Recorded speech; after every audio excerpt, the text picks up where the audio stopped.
Welcome to my another podcast episode. Let me introduce myself.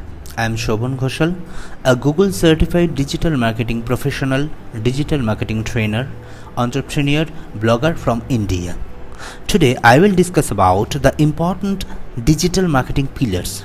You know, the digital marketing is multidimensional.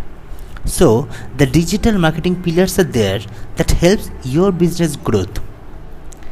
Here are the important digital marketing pillars like niche research, keyword research, content creation and curation, search engine optimization, social media, search engine marketing, email marketing, content marketing, website designing, and analytics. All are very important pillars of digital marketing success. If you want to run your digital marketing properly, you have to concentrate on these 10 pillars of it.